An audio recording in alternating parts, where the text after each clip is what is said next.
തെങ്ങിന്റെ മുകളിൽ കയറി തേങ്ങ പറിക്കാൻ നോക്കിയിട്ട് ആള് കണ്ടപ്പോ അപ്പുറത്തെ പറമ്പിൽ കുറുന്തോട്ടിയുണ്ടോ എന്ന് നോക്കുകയാണ് എന്ന് പറഞ്ഞില്ലേ, അതുപോലൊരു കഥയാണ്. ആ പ്രസ്താവന പൊതുസമൂഹം ഏറ്റെടുത്തില്ല, തള്ളിക്കളഞ്ഞു, വളരെ മോശമായിപ്പോയി എന്ന് വന്നപ്പോ, അതായത് മുഖ്യമന്ത്രി പറഞ്ഞത് ഈ കേരളത്തിൽ എന്തെങ്കിലും പറഞ്ഞാൽ ദുർവ്യാഖ്യാനം ചെയ്യപ്പെടും എന്ന് നമ്മൾ കരുതേണ്ടതല്ലേ എന്നാണ് മുഖ്യമന്ത്രി ചോദിച്ചത്. സംഗതി നേരെ മറിച്ചാണ്. പറഞ്ഞത് കേരളത്തിലാണ്, കേരളത്തിലെ ജനം കേൾക്കുകയും ചെയ്തു. ഇനി അതിന് വ്യാഖ്യാനം കൊണ്ടൊന്നും വേറൊന്നും വരൂല. പിന്നെ ഒരു പാർട്ടിയെക്കുറിച്ച് എന്ന് പറയുമ്പോൾ സ്വാഭാവികമായി ഞങ്ങൾ മനസ്സിലാക്കണല്ലോ അത് ലീഗിനെ കുറിച്ചാണ് എന്നുള്ളത്.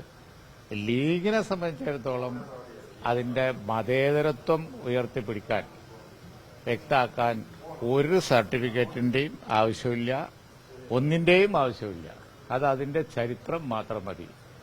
മതേതരത്വം ടെസ്റ്റ് ചെയ്ത സന്ദർഭങ്ങളിലൊക്കെ ലീഗ് അത് കാണിച്ചിട്ടുണ്ട്.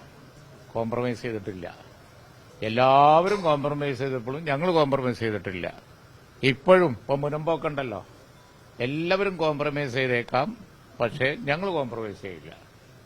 ഞങ്ങൾക്ക് ഇവിടെ ഭൂരിപക്ഷ വർഗീയതയും ന്യൂനപക്ഷ വർഗീയതയും ശക്തിപ്പെടാതെ നോക്കണം, അത് ഞങ്ങളുടെ ഡ്യൂട്ടിയാണ് എന്നുള്ള ബോധ്യമുണ്ട്.